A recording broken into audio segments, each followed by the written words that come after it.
এই পথে হাঁটলে আপনি মক্কা যাইতে পারবেন না, আপনি দিল্লি চলে যাবেন। ক্ষমতার লোভ আর দখলদারি পাগল বানিয়ে তুলছে, তাই না? টেম্পো স্ট্যান্ড থেকে শুরু করে কোথাও আর বাদ রাখা যাবে না। যারা চাঁদাবাজি এবং দখলদারির নেশায় পাগল হয়ে মানুষ খুন করে, এরা সমাজের আবর্জনা। এখানে স্টপ, ফুল স্টপ। আর সামনে পা বাড়াবেন না খুনের দিকে, হাত বাড়াবেন না খুনের দিকে, চোখ লাল করবেন না কারো দিকে। এমন এক চাল চালা হলো যা দেখে রীতিমতো হতবাক পুরো দেশের রাজনৈতিক বিশ্লেষকরা। শুরুতেই আপনাদের জন্য একটা গুড নিউজ দিয়ে রাখ। মারাত্মক ঘটনা, সেটি হচ্ছে ভারতের যিনি রয়ের প্রধান পরাগ জৈন, সেখানে বাংলাদেশের একটি বিশেষ শাখা বেদম পিটানো পিটিয়েছে, হসপিটালে ভর্তি করা হয়েছে। এটা তাদের দুই হাতের কামাই। কুকুর তেমন মুগুর, এই নীতি এখন বাস্তবায়িত হচ্ছে। মায়ের খাওয়ার পর ঠান্ডা হয়ে গেছে, এখন আতঙ্ক। এখন একটা 30 মিনিটের বৈঠক, আর তাতেই তৈরি হয়েছে একাধিক বড় প্রশ্ন। প্রধানমন্ত্রী তারেক রহমানের সঙ্গে একান্ত বৈঠকে বসেছিলেন ভারতের হাই কমিশনার দীনেশ ত্রিবেদী। কক্ষে তখন আর কেউই ছিলেন না। তাদের কি কথা হয়েছে কোনো পক্ষই তা প্রকাশ করেনি। কিন্তু বৈঠক শেষ হওয়ার পরই দীনেশ ত্রিবেদী দ্রুত ছুটে গেলেন দিল্লিতে। আর একই সময়ে ঢাকায় এলেন ভারতের গোয়েন্দা সংস্থা রয়ের প্রধান। সবচেয়ে চমকপ্রদ বিষয় হলো এই সময় সেনাপ্রধান জেনারেল ওয়াকারুজ্জামান বিদেশ সফরে। হঠাৎ করে বাংলাদেশের রাজনীতিটা খুব জমে উঠেছে, প্রচন্ড জমে গেছে। এমন জমেছে, এখানে সবচেয়ে বেশি আগ্রহ তো ইতিপূর্বে চীন দেখিয়েছেই। হঠাৎ করে ভারত এখানে এমনভাবে ইনভলভমেন্ট দেখাচ্ছে, মনে হচ্ছে তার যে কোনো একটা জায়গায় অনেক বড় ক্ষতি হয়ে যাচ্ছে, যার কারণে সে ঝাঁপিয়ে পড়েছে। বাংলাদেশের প্রধানমন্ত্রী তারেক রহমানের সঙ্গে বৈঠকের পর এক মুহূর্ত দেরি না করে ভারতে চলে গেছেন ভারতীয় হাই কমিশনার দীনেশ ত্রিবেদী। সেখানে প্রধানমন্ত্রী নরেন্দ্র মোদীর সঙ্গে বৈঠকে বসেছেন তিনি। উদ্দেশ্য তারেক রহমানের সঙ্গে আলোচনার বিষয়গুলো ভারত প্রধানমন্ত্রীকে অবহিত করা, সেই সাথে বাংলাদেশের সঙ্গে সম্পর্ক নিয়ে ভবিষ্যৎ কর্মপরিকল্পনা প্রণয়ন করা। আসসালামু আলাইকুম দর্শক, খুবই গুরুত্বপূর্ণ এবং আকর্ষণীয় কিছু সংবাদ নিয়ে আপনাদের সম্মুখে হাজির হয়েছি। দর্শক, ভিডিও শুরুতেই আশা করি প্রত্যেকটা ভিডিও ফুটেজের অংশ বিশেষ আপনারা একটু মনোযোগ সহকারে শুনেছেন এবং দেখেছেন। হ্যাঁ, দেখে শুনে বুঝতেই পারছেন যে আজকের এই ভিডিওটি কতটুকু গুরুত্বপূর্ণ এবং আকর্ষণীয়। কেননা ভিডিওর শুরুতে যে এই ছোট্ট ভিডিওর অংশ বিশেষগুলো আপনারা দেখেছেন, সেগুলো দিয়েই আজকের এই ভিডিওটি সাজানো, আজকের এই এপিসোডটি সাজানো। তাই ধৈর্য সহকারে মনোযোগ দিয়ে পুরো ভিডিওটি দেখতে থাকুন, অনেক কিছু জানতে পারবেন ভাই, অজানা কিছু কথা।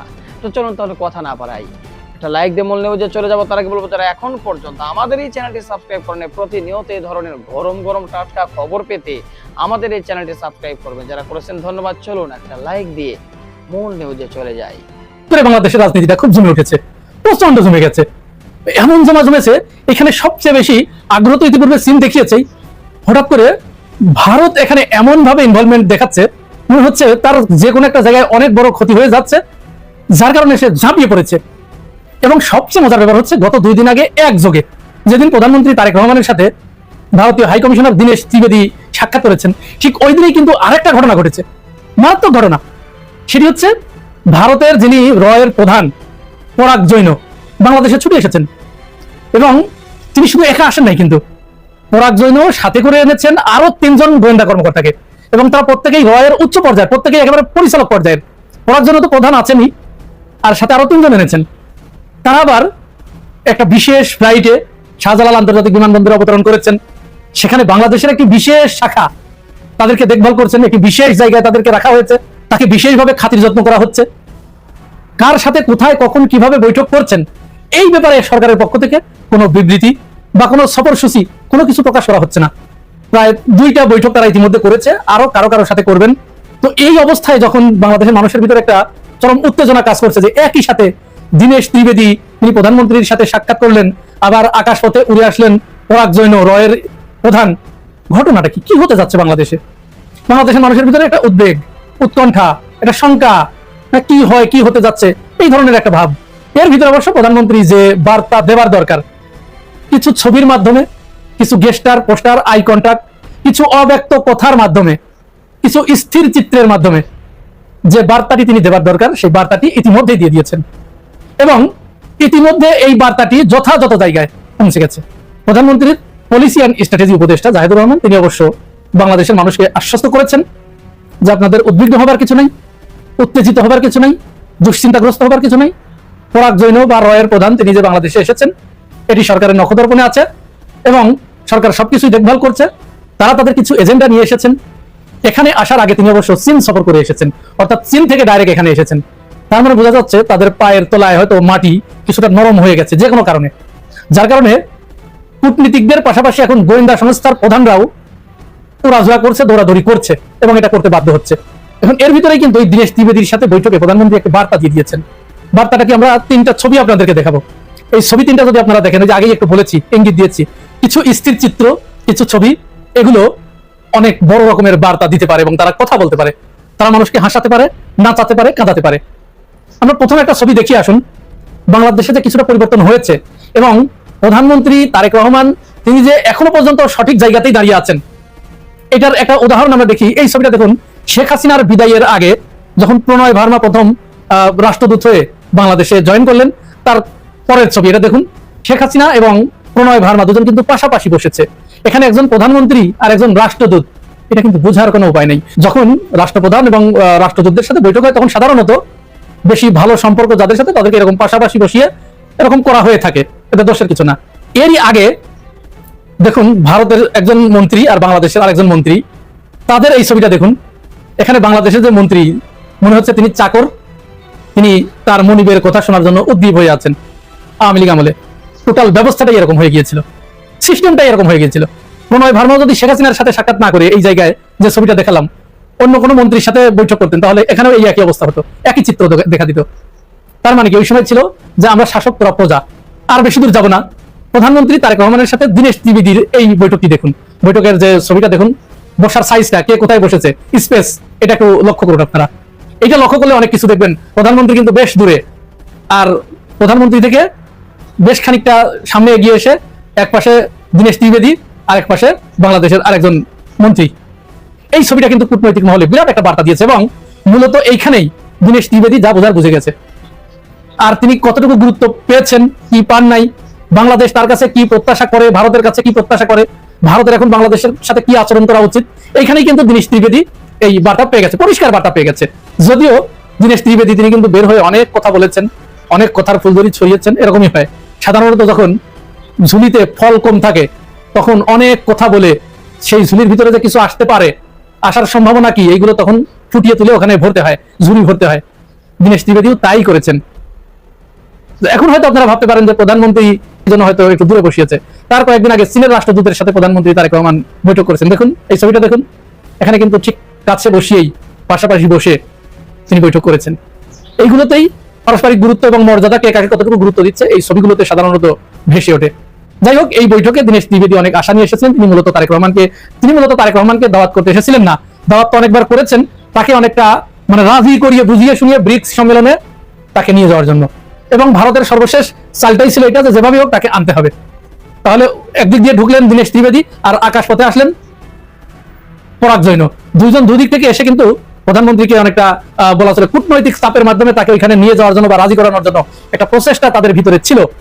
কিন্তু এটাই সত্য, বাংলাদেশ তাদের এই কোনো কাজে, কোনো তেলে বিগলিত না হয়ে পরিষ্কার করে 2টা শর্ত তাদের সামনে দিয়ে দিলেন যে হ্যাঁ, অনেক সময় আছে, ভারতে অবশ্যই যাব, এবারের ব্রিক্স সম্মেলনে না গেলেও পরের ব্রিক্স সম্মেলনে যাব, আরো সম্মেলন আছে, সেখানে বৈঠক হবে, কথা হবে। তবে ভারতকে এই মুহূর্তে বাংলাদেশের মানুষের চাওয়া পাওয়ার ব্যাপারে তাদের মূল্য দিতে হবে। প্রথমত শেখ হাসিনার ব্যাপারে তাদের পরিষ্কার জানিয়ে দিতে হবে, সিদ্ধান্ত নিতে হবে শেখ হাসিনাকে তারা কবে ফেরত দেবে। আর দ্বিতীয় হচ্ছে আমাদের আরেকজন বিপ্লবী ওসমান হাদির হত্যাকারী দুজন, তারা সেখানে গ্রেপ্তার হয়ে আছে, তাদেরকে গ্রেপ্তার করা হয়েছে, এদেরকে বাংলাদেশে কবে ফেরত দেবে, কিভাবে ফেরত দেবে, এই বিষয়টি আগে আলাপ হতে হবে। এই দুটি বিষয়ের সুরাহা হওয়ার পরে, পুরোপুরি মীমাংসা হওয়ার পরে, তারপরে আমরা আরো কথা বলবো, আরো ডায়লগ হবে, আরো বৈঠক হবে, আরো এরকম বসবো। ঢাকা দিল্লির সম্পর্কে হঠাৎ করে নাটকীয় মোড় লক্ষ্য করা যাচ্ছে। দর্শক, শত হতাশা, বিএনপির ব্যর্থতা, অদক্ষতা, অযোগ্যতার মধ্যেও এটা একটা সুখবর। দর্শক, ভারতে ব্রিক্স সম্মেলনে যাচ্ছে না প্রধানমন্ত্রী। প্রধানের বাংলাদেশ সফর সত্ত্বেও দীনেশ ত্রিবেদীকে মোটামুটি স্পষ্ট করেই জানিয়ে দেওয়া হয়েছে, বিভিন্ন কূটনৈতিক সোর্স এটা বলছে যে প্রধানমন্ত্রী তারেক রহমান ডিসেম্বরে ভারত সফরে যাবেন না। ব্রিক্স কনফারেন্সে যে তাকে বিমস্টেক সভাপতি হিসেবে ইনভাইট করা হয়েছে, সেখানে তিনি যাবেন না। তো দর্শক, আগে একটু ক্লারিফাই করে নিই যে বিএনপির একটা অংশ ভারতপন্থী, তারা প্রধানের সাথে মিটিং করেছে, তারা প্রধানের স্পর্শকতার আপত্তিকর ঢাকা সফরকে নর্মালাইজ করছে, বলছে যে এটা নর্মাল, এটা নিয়মিত হয়, অথচ নিয়মিত এটা হয় না। হাসিনার আমলেও প্রধান বাংলাদেশ সফরে এসেছেন, এরকম কোনো প্রমাণ নেই। তো দর্শক, এবং বিএনপির একটা অংশ ভারতের সাথে এতদিন তাদের পরকীয় প্রেম ছিল, এখন যেহেতু আওয়ামী লীগ ঘুরে হয়ে গেছে, এখন বিবাহ বন্ধনে আবদ্ধ হতে চায়। তা সত্ত্বেও প্রধানের সাথে বিএনপির মিটিং হয়েছে, 4 ঘন্টা মিটিং হয়েছে, অনেক কথাবার্তা হয়েছে। প্রধান কয়েকটা কারণে বাংলাদেশ সফরে এসেছিলেন, আমি বলেছি। শেখ হাসিনার বাংলাদেশ প্রত্যাবর্তন নিয়ে এবং তার নিরাপত্তা নিয়ে কথা বলতে এসেছেন। একই সাথে প্রধান তিনি যেহেতু একই সাথে এসপিজির দায়িত্বশীল এবং এসপিজি আরো অফিসাররা এসেছিল, এর মানে প্রধানমন্ত্রী তারেক রহমান দিল্লি সফরে গেলে কোনো সমস্যা হবে না, তার পূর্ণ নিরাপত্তার বিষয়টা তারা দেখবেন, এটা একটা নিশ্চয়তা দিতে তারা এসেছে। কেউ কেউ বলে থাকেন যে তারেক রহমানের সাথেও প্রধানের পরাগজনের গোপন মিটিং হয়েছে, যদিও এর কোনো সত্যতা আমরা খুঁজে পাইনি। দীনেশ ত্রিবেদীর যে তৎপরতা, প্রধানমন্ত্রীর সাথে মিটিং, পররাষ্ট্রমন্ত্রীর সাথে মিটিং, স্বরাষ্ট্রমন্ত্রীর সাথে মিটিং, এটার শিডিউল মিটিং হলো তার অন্যতম এজেন্ডা ছিল বা নরেন্দ্র মোদী কর্তৃক অ্যাসাইনমেন্ট ছিল, যেভাবে পারো বুঝিয়ে শুনিয়ে চাপ দিয়ে, এমনকি সার্জিও ঘরের মাধ্যমেও চাপ দেওয়ানো হয়েছে যে প্রধানমন্ত্রী তারেক রহমান যাতে দিল্লি সফরে যান সেপ্টেম্বরে। তো এই জায়গায় বিএনপির এখন পর্যন্ত সিদ্ধান্ত যে না, প্রধানমন্ত্রী তারেক রহমান ভারত সফরে যাবেন না। এটাই ভারত বাংলাদেশ সম্পর্কের একটা বর্তমান মোড়, যে না, সম্পর্ক একদম তলানিতে। যদিও ওই যে বিএনপির ভারতপন্থী অংশ বিবাহ বন্ধনে আবদ্ধ হতে চাচ্ছে, যারা এখন পর্যন্ত পরকীয় প্রেমে আছে ভারতের সাথে, তারা চাচ্ছে যে তারেক রহমান ভারত সফরে যান, কিন্তু এখন পর্যন্ত সিদ্ধান্ত যে তিনি যাবেন না। এই যে না যাওয়াটা, এটা ভারত বাংলাদেশের খুবই শীতল সম্পর্কের প্রমাণ। সম্পর্ক যে উষ্ণ না, সেটা একদম ক্লিয়ার, স্পষ্ট দলিল। সম্পর্ক যে উষ্ণ না, সেটা আমরা আগেই ব্যাখ্যা দিয়েছি যে দীনেশ ত্রিবেদীকে প্রধানমন্ত্রী তারেক রহমান যেখানে বসতে দিয়েছেন, উষ্ণ সম্পর্ক থাকলে সেখানে বসতে দেওয়া হয় না, দূরে বসতে দিয়েছেন অনেকটা সামনে। আর শীতল সম্পর্ক থাকলে একদম পাশে বসানো হয়, কিন্তু পাশে বসানো হয়নি, দূরে বসানো হয়েছে। এটা একটা বার্তা। আবার তাদের যে অ্যাসাইনমেন্ট যে প্লিজ স্যার আপনি ভারত চলেন না, প্রধানমন্ত্রী তারেক রহমান ভারত যাবেন না। কুকুর তেমন মুগুর, এই নীতি এখন বাস্তবায়িত হচ্ছে সীমান্ত এলাকায়। অর্থাৎ বিএসএফ, ভারতীয় বিএসএফ সীমান্ত এলাকায় যেভাবে মাস্তানি করতো, মাতব্বরি করতো, আগে বিজিবি বা বাংলাদেশের মানুষ খুবই শঙ্কিত থাকতো, কুণ্ঠিত থাকতো। পুশিনের ঘটনার পর থেকে দেখেন যেভাবে প্রতিরোধ করছে বিজিবি এবং সাথে গ্রামবাসী, তাতে আস্তে আস্তে পরিস্থিতি পরিবর্তন করছে। সর্বশেষ খবর হলো এই যে বাংলাদেশি কৃষককে বিএসএফ ধরে নেওয়ার পর ভারতীয় দুজনকে ধরে আনেন গ্রামবাসী। এর আগেও আরেকটা ঘটনা ঘটছে এই একই ধরনের, যে বাংলাদেশিকে ধরে নিছে, তাদেরও একজনকে ধরে আনছে, তারপর মীমাংসা হয়েছে, তারপর উনিও ফেরত আসছেন বাংলাদেশের, আর ভারতীয় নাগরিকও চলে গেছে। এইভাবে চলতে থাকলে ঠিক নেপালের এই কাণ্ডটাই করতো বিএসএফ। তারপর নেপাল থেকে আচ্ছা রকম মায়ের খাওয়ার পর ঠান্ডা হয়ে গেছে, এখন আতঙ্ক, এখন নেপালিদেরকে রীতিমতো ভয় পায় বিএসএফ। এখন বাংলাদেশ তো গত 15 বছরে তাদেরকে আশকারা দিচ্ছে, আহ্লাদ দিচ্ছে যে সবসময় যুবুথুবু থাকতো বাংলাদেশের বিজিবি। তো ওই মাতব্বরি করতে, আমি তো বললাম তো, পূর্ণ সীমান্তে বিএসএফ পাত্তা পায় না। লাদাখে তো বহু অঞ্চল দখল করে ফেলছে, কিচ্ছু করতে পারে না, এমন মার দিছিল একবার 27 জন 28 জন স্পট ডেড। তারপরে অরুণাচল দেখেন দখল করে বসে আছে। অরুণাচল মানেই না চীন, তারা তাদের নাম দিয়ে ওইটাকে তাদের অংশ মনে করে। সেখানে কোনো বিএসএফ মাতবাড়ি করতে পারে না। সব মাতবাড়ি এখানে করতে করতে এমন অভ্যাস হয়েছে, কিছুদিন পুশিং নিয়ে সাংঘাতিক দলে দলে লোক ঢুকাচ্ছিল, এখন দেখেন 1 2 3 4 কমে গেছে। আছে তৎপরতা আছে, গুলি করতেছে, এটাও আছে। কিন্তু এই ঘটনা নেই যে বাংলাদেশি কৃষককে ধরে নিয়ে গেল আর বাংলাদেশ চুপ করে বসে থাকলো, তাদেরকে আবেদন নিবেদন জানাবে না। এখন তাদেরকে ধরে নিয়ে এসে তারপরে আলোচনার টেবিলে মেহেরপুর সদর উপজেলার ইসাখালী সীমান্ত এলাকা থেকে আব্দুল মান্নান 70 নামে এক বাংলাদেশি কৃষককে ধরে নিয়ে গেছে বিএসএফ। এর প্রতিবাদে সীমান্ত এলাকায় অবস্থানরত 2 ভারতীয় নাগরিককে আটক করেছেন স্থানীয় বাসিন্দারা। আজ মঙ্গলবার সকাল 8টার দিকে উপজেলার ইসাখালী সীমান্ত পয়েন্টে এই ঘটনা ঘটে। আটক আব্দুল মান্নান ইসাখালী মসজিদ পাড়ার প্রয়াত নূর বক্সের ছেলে। বেলা 2টার দিকে এই ঘটনায় পতাকা বৈঠক করেন বিজিপি এবং বিএসএফ এর কর্মকর্তারা। বৈঠক থেকে আটক 3 জনকেই নিজ নিজ দেশের সীমান্ত বাহিনীর হাতে তুলে দেওয়া হয়। দেখেন, এই যদি না আটক করতো, তাহলে ওই বাংলাদেশি যাকে নিয়ে এসছে তাকে হয় পিটাই মেরে ফেলতো, গুলি করতো, নতুবা ওদের কারাগারে ঢুকাই ফেলতো। চুয়াডাঙ্গা ব্যাটালিয়নের 6 বিজিবি অধিনায়ক লেফটেন্যান্ট কর্নেল নাজমুল হাসান জানান, পতাকা বৈঠকে আব্দুল মান্নানকে ফেরত দিয়েছে তারা। এলাকাবাসীর আটক করা 2 ভারতীয়কেও ফেরত দেওয়া হয়েছে। স্থানীয় লোকজনের সূত্র বলছে, আব্দুল মান্নান দীর্ঘদিন ধরে ইসাখালী সীমান্তে 1.5 বিঘা জমিতে কাঁচামরিচ সহ অন্যান্য ফসলের চাষ করে আসছেন। আর সকালে ওই জমিতে কীটনাশক স্প্রে করতে গেলে বিএসএফ তাকে তুলে নিয়ে যায়। এই ঘটনা ইসাখালী গ্রামে ছড়িয়ে পড়লে স্থানীয় লোকজন ভারতীয় 2 কৃষককে আটক করে নিয়ে আসে। আব্দুল মান্নানের নাতি খলিলুল্লাহ প্রথম আলোকে জানান, আমার দাদাকে বিএসএফ ধরে নিয়ে যাওয়ার খবর পাওয়ার পর তাদের ছেড়ে দেওয়ার জন্য অনুরোধ করা হয়, কিন্তু তারা আমার দাদাকে ছেড়ে দেয়নি। এই কারণে এলাকার মানুষ ক্ষুব্ধ হয়ে 2 জন ভারতীয় কৃষককে তুলে এনেছে। তাদের একজন সচিন কর্মকার, অপরজন হচ্ছে নারায়ণ দেব। দেখ, এই হচ্ছে ঘটনা। এই সমস্ত ঘটনা যদি চলতে থাকে গ্রামবাসী সীমান্ত এলাকায়, বিএসএফ এর প্রতিটা কর্মকাণ্ডের যদি জবাব দিতে থাকে, তাহলে ইনশাল্লাহ বিএসএফ এর এই যে মানে পশুর মতন, পাখির মতন করে যে গুলি করে মানুষ মারা বাংলাদেশিদেরকে, তারপরে মাতবাড়ি যখন তখন ফসলের কাজ বন্ধ করে দেওয়া, কৃষককে ধরে নেওয়া, এই কার্যক্রমটা বন্ধ হবে। এটা অব্যাহত রাখা দরকার। আগে সাহস ছিল না, এখন সীমান্ত এলাকার পুরো পৃথিবীর ভিতরে ভারতীয় দালাল রাজে কত বড় শক্তিশালী আমরা যখন আঙ্গুল দিয়ে দেখিয়ে দেই, তখন আমাদেরকে অনেক বিএনপির প্রিয় বন্ধুরা না বুঝে গালিগালাজ করেন। আজকে আপনারা দেখেন যে গত 2 দিন যাবত মির্জা ফখরুল ইসলাম আলমগীর বিএনপির প্রেসিডেন্ট প্রার্থী হিসাবে সকল মিডিয়াতে প্রচারণা হচ্ছে। তাহলে মিডিয়াগুলা কার দালালি করতেন? আগে ভারতের দালালি, হাসিনার দালালি। এখনো করছেন ভারত পক্ষ নিয়ে যারা কাজ করছে বিএনপির ভিতরে তারা এটা রটিয়ে দিয়েছে যে মির্জা ফখরুল ইসলাম আলমগীরই একমাত্র বিএনপির প্রেসিডেন্ট প্রার্থী। কিন্তু আজকে সংসদ সচিবালয়ে সাংবাদিক সম্মেলন করে সম্মানিত চিফ হুইপ জানালেন বিএনপি কোনো প্রেসিডেন্ট প্রার্থীর সিদ্ধান্ত এখনো নেয় নাই। 18 তারিখ পর্যন্ত যেহেতু সময় আছে, তাই বিএনপি তা বুঝে শুনে জনাব তারেক রহমান প্রেসিডেন্ট প্রার্থী করবেন। কিন্তু এর ভিতরে 2 দিনে পুরা মার্কেট গরম করে ফেলেছে ভারতীয় দালালরা যে মির্জা ফখরুল ইসলাম আলমগীরই একমাত্র বিএনপির প্রার্থী। অপরদিকে কর্নেল অলি আহমেদ 11 দলীয় প্রার্থী হিসাবে ঘোষণা দেওয়া হয়েছে। এখন আলোচনা চলছে কর্নেল অলি আহমেদ বেটার নাকি জনাব মেজর হাফিজউদ্দিন সাহেব ভারপ্রাপ্ত যিনি এখন আছেন রাষ্ট্রপতি হিসাবে তিনি বেটার। এমনও আলোচনা চলছে যে এই 2 মুক্তিযোদ্ধা এবং 2জনই ছিলেন জিয়াউর রহমানের পাশে। যদি কর্নেল অলি আহমেদ সাহেব প্রেসিডেন্ট হন আর মেজর হাফিজউদ্দিন স্যার স্পিকারের আসনে বসেন, তাহলে দেশটা রাইট ওয়ে চলবে এবং ভারতের চোখে চোখ রেখে তারেক রহমান কথা বলতে পারবে।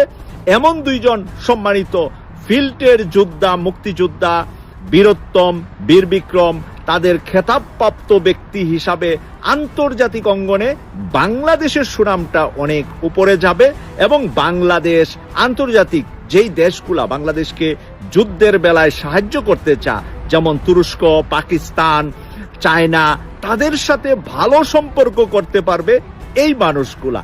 তারেক রহমান সাহেবের বাবার সাথে তারা রাজনীতি করেছে, তারেক রহমান সাহেবের মায়ের সাথে তারা রাজনীতি করেছে।